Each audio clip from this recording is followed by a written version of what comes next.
Hey, what's up, everybody? Garrett Crumley here with Duty to Train. I wanted to go on a little bit of a rant today about taking away pistols and the government coming for your pistols. And I have some really good evidence about why they're going to do it. So let me just break this down for you quickly. Okay, so I'm going to start off with what they're doing in Canada. And a lot of people would say, oh, well, they're not doing that here. That's Canada. They don't have the same, Bill of Rights and stuff like that. But this is just a good example of a very, very popular politician going directly against what he used to say. And I'm not saying that people on the right don't do this, but this is the political game. You have to understand the game that politicians play. And when they want to take away a right, they don't do it all at once. They have to do it incrementally, because if they just did it all at once, then people would revolt. So they do it little by little. They boil the frog, slowly but surely, and then eventually the frog never jumps out of the pot. So I want to start here by actually, let's start with what Justin Trudeau said in 2010. Listen to this. The fear in here is that the first step towards registering your guns is just the first step towards taking away guns from everyone.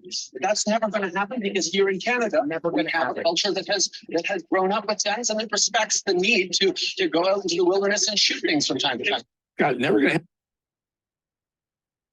Because we respect the need for people to go out and shoot things from time to time. That just goes to show that Justin Trudeau never understood. And I don't know the Constitution and the reason that they have like their Second Amendment rights or their gun rights up in Canada, but that is not the reason to own guns. It's not so you can go and shoot some animals from time to time, right? If you think that that's the reason to own guns, we have a bunch of cow farms. We don't need to go shoot a bunch of deer. That's true, right? But what we do need to do is we need to defend ourselves from tyrannical governments and from lying little weasels like this guy, Justin Trudeau.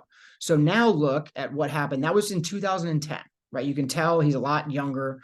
Let's just go back a little bit, right? You can see his hair is pretty much the same. Looks like a goofball. But this is from Axios. Canada's ban on all handgun sales goes into effect 12 years after he said that. And he's been Prime Minister of Canada for, I don't know how long. It doesn't even matter. A long time, right? And so this entire time, there's been a slow, steady move to ban the sale of handguns in Canada's. And this is exactly what the leader of Canada, Justin Trudeau himself, said was never going to happen.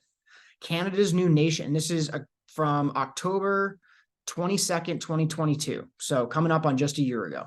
Canada's new nationwide handgun sale ban went into effect on Friday. So you can no longer sell, transfer, or buy a handgun in Canada. Why? Because they can't go after, they can't do this yet. They can't go after the current guns in Canada, because then people are going to be like, nope, you're not coming for my guns. They would literally have people meeting them at the doors with their guns and being like, come try me, right? What they can do is stop people from buying them, because they've gotten to that point in Canada now where they can just say, hey, you can't buy anymore. We have enough guns. We're trying to curb gun violence. We don't need any more guns. We have tons of guns, right? If you wanted a gun, you should have got one a long time ago. There's no reason to get one now with all this gun violence going on. So they've just changed the narrative over time. And this takes years, right? They've been slowly boiling the frog in the water, but now it's finally boiling, right? And now in Canada, you can no longer buy a handgun. And the ban is Canada's latest move to reduce gun violence and slow the number of handguns in circulation. So I just want to show that this is the way that the politicians run the game, right? And it's done on the other side as well, right? I don't disagree every time it's done. Like, this is the political game that you always have to play. This is just the way that politics is done, right? This is just the reality of it. This is the way the game is played. However, when they say in America, like, oh, we don't want to come for your pistols, this is what I'm trying to talk about. This is what I'm trying to say is, yes, they do. They are not happy. Just gonna make this a decent size. They are not happy coming for rifles and not pistols. And you say, well, I, as a freedom-loving American, I want to support pistols, but I'm just not okay with all of these gun deaths with these AR assault rifles, if you want to call them that, which is an incorrect term. It stands for Armalite Rifle. It's just the first company that ever created the AR-15. They created them for troops in Vietnam. It was called Armalite was the company, just like Ford makes cars. Armalite made weapons, and they made the Armalite Rifle, and it was called the AR-15. This has been turned into a term called assault rifle. It's literally just a fake term. It's like calling a Ford F-150 like a bulldozer killer. You know, it's just, I don't know. That doesn't really make sense, but you get my point. So you, as a freedom-loving American, you might say, oh, you know, I would never support, you know, taking away pistols because I just want to get rid of these guns that just do all the damage. You are who I'm talking to right now. If that is your belief, listen to this. Give me a second. In 2021, the most recent year for which complete data is available, 48,830 people died from gun-related injuries in the US. Now, a lot of those are suicide. 43% are murders. 54% are suicide. So in 2021, 54% of all gun-related deaths in the US were suicides, 26,000, while 43% were murders, 20,958. And then there were 537 involved law enforcement, and 458 had undetermined circumstances. I don't know what that means, but about 8 in 10 US murders in 2021, 20,958 out of the 26,000 involved a firearm. So 8 in 10 total murders. So the total murders in the US was 26,081. And this was in 2021. 26,000 murders. Of those, 81% involved a firearm. Okay, you're probably thinking, wow, that's really high. This is why we have to get rid of these like really bad assault rifles, right? Record 23% increase. And I mean, this is when like a lot of the riots were going on and stuff like that. But I don't need to, you know, show you all of this. This is my point. Which types of firearms are most commonly used in gun murders in the US? In 2020, the most recent year for which the FBI has published data, handguns were involved in 59% of the 13,620 US gun murders and non-negligent manslaughters for which data is available. Now, remember, that's for 2020, right? So let's just, I'm not going to put this on data that I can't prove. So before, when we were talking about 20,000 murders, that was for 2021 because there's a huge spike in crime. You know, that's when like all the riots after George Floyd and like just COVID, everything was going crazy, right? But there's 13,000 in 2020. There was 13,620 murders with firearms in the United States. 59% of those were with pistols, and guess what percent was with these, you know, assault rifle style weapons that everybody knows them, like AR-15s, AKs. They're probably all ARs or semi-automatic weapons. The category that includes guns, sometimes referred to as assault weapons, were involved in 3% of firearm murders. This is my whole point. This is the whole point of this video. Now, we're going to do a quick little, we're going to do a quick little calculation on my phone because this is easier than doing it on my computer. So I'm just going to do this. Okay. 13,620, boom, divided by, or let's times that by 0.97. We're going to take away the 3%, right? If we get rid of all the assault rifles, how many murders with firearms are we left with every single year in America? 13,211. Now let's divide that by 12 because there's 12 months in a year, and divide that by roughly 30. There would still be 36 murders every single day by either shotguns, pistols, you know, bolt action rifles. I don't know what other type of rifles. 59% though. 13,620 total murders in 21 times 0.59. That's 8,035 murders per year with pistols divided by 12 months, divided by 30 days roughly. There's 22 murders every single day with a pistol. Now, do you think that the people who are saying that we need to take these guns away because we're living in an unsafe place. And if we take these assault rifles away, then this is not, I hate using that term, but this is what they say, right? So I'm just using their terminology. So don't yell at me for using the terminology that they use. I want to use their terminology so that I can show you how stupid it is. If we take away these assault rifles, then everything's going to be okay. This is like the first step, right? That's the problem. This is the first step. Once they take away the assault rifles, they're going to come after the pistols, because there are still going to be 22 deaths per day, over 8,000 a year. 59% of the total murders are going to be with pistols. Do you think that the people who want to take away, these semi-automatic rifles that are used in all these like mass shootings in schools and stuff like that? Now, I'm not going to argue with you. They are effective weapons for killing. Like, that's the reason that they're used in war. They are very effective. But if you think that a Glock 19, which is the most popular handgun in the world, is not an effective killing machine, you're out of your mind. It is super effective. And you could do tons of damage in a school. I mean, it's sad to say, but this is the reality. The damage that you could do in a kindergarten class or a 5th grade class with a Glock 19 with 10-round mags is devastating. And, for someone to say that if we just get rid of AR-15s, that's going to solve the problem. No, it's not. Those people, even if they can't get an AR-15, they're going to go to the next best thing, which is a pistol, which is absolutely devastating. And then these politicians are going to say, oh, you know what? Actually, we need to take away the pistols because it's just becoming so much worse. And, it's way worse than we ever thought. And now we have to crack down on pistols. And they're going to say, let's do 5-round mags, and then let's do revolvers. And then, it just moves and moves and moves until we get to where Canada is, and you can no longer buy a pistol, right? They're saying right now what Justin Trudeau said in 2010. We're not coming after pistols, and that is completely false, right? It's just, you look at the data, they can't make that argument. If you look at the data, like the people who want to end all these murders and stuff like that, they're not going to stop when they stop 3% of the murders because of assault rifles. They're not going to stop. They're not going to be okay with 97% of murders that are currently going on. They're not going to be okay with that. They're going to want to keep going. But that's the problem. It's not the guns. I was listening to Robert F. Kennedy Jr. the other day, and you can be like, oh, he's crazy or whatever. He made a great point though. And everybody makes this. I'm not coming up with any brand new ideas, but he said that when he was, back in school, when, I don't know, he was born a long time ago, but he said they used to have like shooting clubs in their school, and people would bring their guns to school. He's like, he even said he was doing some type of like town hall meeting or whatever.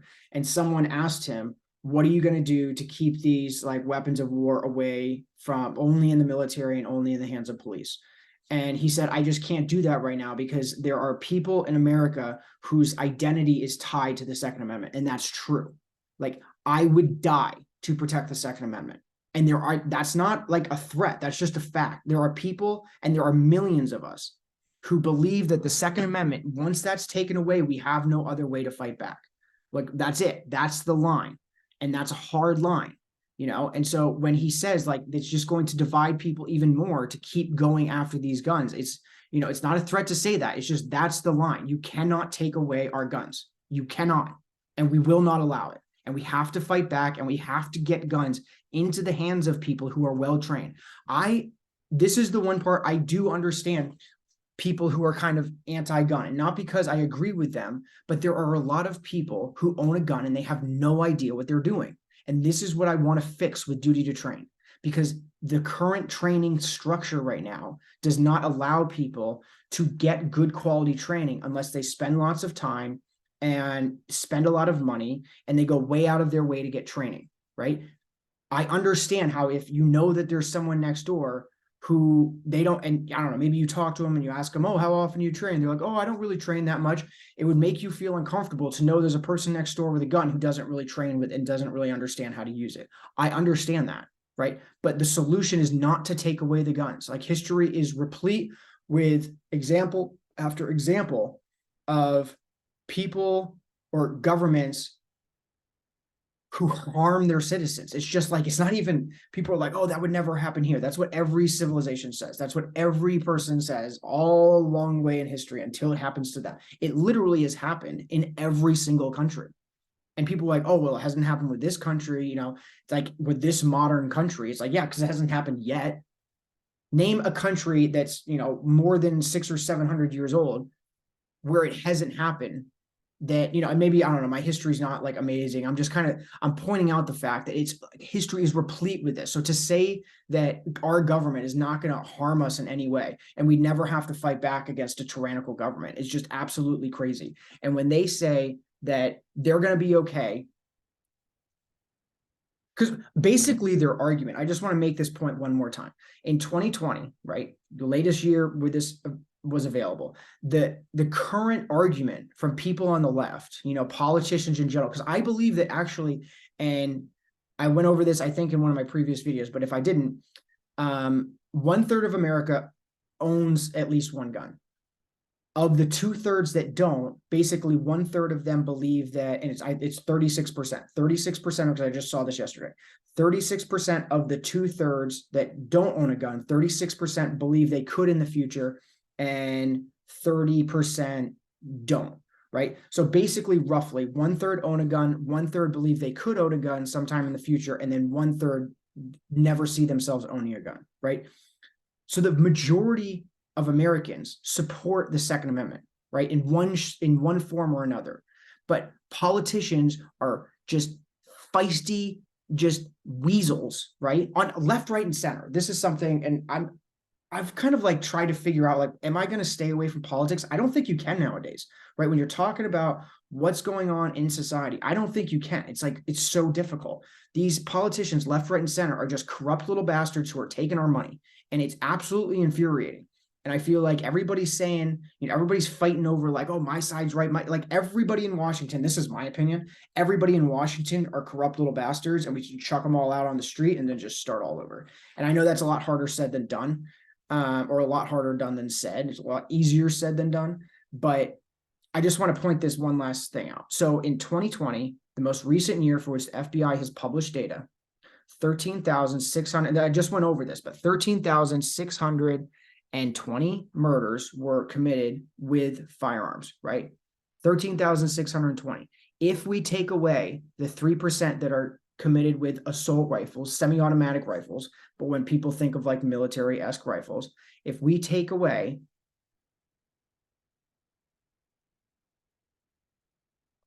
3%, we're still left with 13,211. Now, the people who say that we need to get rid of these weapons of war because they're killing our children, you think going from 13,620 down to 13,211 per year, you think that's going to shut them up?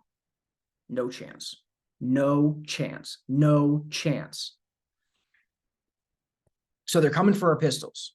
And that's why I want to arm as many Americans as I can, because that's the reason that they don't come for guns. It's hard for them to do it because, real quickly, this makes me so happy.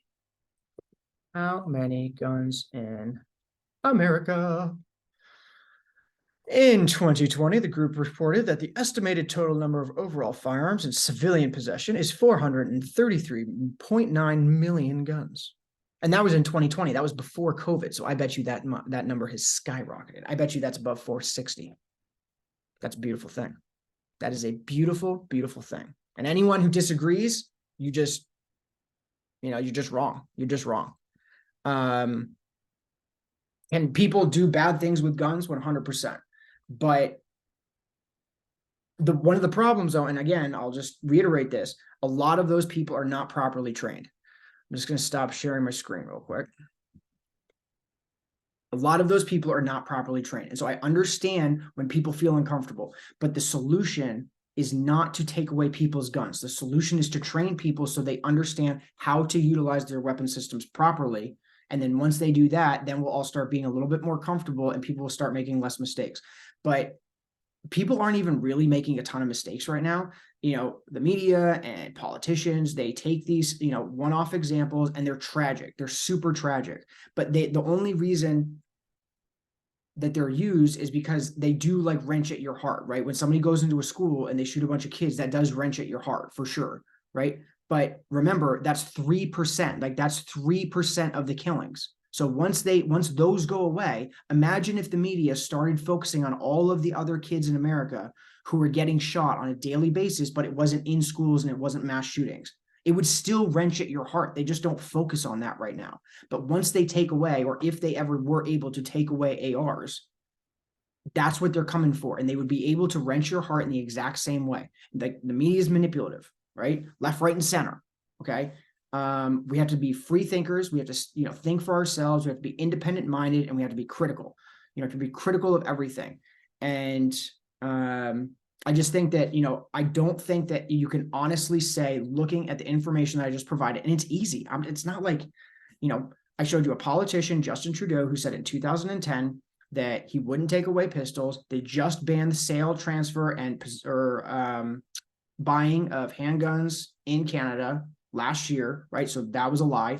They are coming after pistols. They're saying the exact same thing in the US, but 3% of all the murders, and I know I'm beating a dead horse here, but for anyone who hasn't sunk in yet, 3% of all the murders are those AR style weapons, So the politicians who want to get rid of all this crime and gun violence, they're not going to be okay with 97% of the violence still occurring, right? What we have to do is we have to fix this broken mental society, this mentally broken society. It's so sad. It's so sad. But that's a topic for a different topic for a different video. This is already getting a little bit long, but that's where I'm at. This is like a little bit more of a rant video, but I think that nowadays, these types of, it's infuriating to me. People have a right to defend themselves, and the thing that I keep thinking about is that mom, right? That single mom in the middle of a city where the crime is rising because the politicians are just not locking people up. It's crazy, right? And she doesn't feel safe. Right. And the cops can't come because they're overwhelmed. I'm not crapping on cops, but they're not given the tools and the funding that they need to do their job. And so this mom is just left in this crime-ridden area with no way to protect herself. She has a right to defend herself, and people are coming after guns. That's a fact. And she has a right. And I want to enable her to defend herself. That's all I'm saying. And I think if you're against that, then you're not a freedom-loving American like me. And I'm going to fight you. And I think that a lot of Americans are going to want to fight you as well. So not literally fight you, but I'm going to fight you like every step of the way, politically. I'm not calling for war. Nobody is, right? We're not even close to there. I was listening to a podcast the other day, and a lot of people were like, oh, like Second Revolution or whatever. And I was listening to someone go over the founding documents, and he was talking about the Declaration of Independence. And the Declaration of Independence talks about how they tried over and over and over and over and over again to talk to the king about their grievances. And at every single turn, he made it impossible for them to air their grievances. Like, we still have a way of airing our grievances. Like, if you're on the right, Trump just got elected. If you're on the left, like Biden's currently president, right? Like the House and the Senate are going back and forth. Like, we're not there. I'm not calling for violence. Nobody should be calling for violence, right? I want to make that crystal clear. But what I am saying is that you will not take away our guns. And we have to fight back. We have to fight back with every single, in every single way that we can, except for violence, right? But there is a reason, to say that that's not the reason. The whole reason to own guns is to fight back against a tyrannical government. I'm just saying we're not even close to being there, right? No one's claiming that. I don't know anybody on the right who's mainstream right, who's like, oh, rise up, and even when Trump was president, I didn't know anyone on the left who was like, rise up, we have to take it back,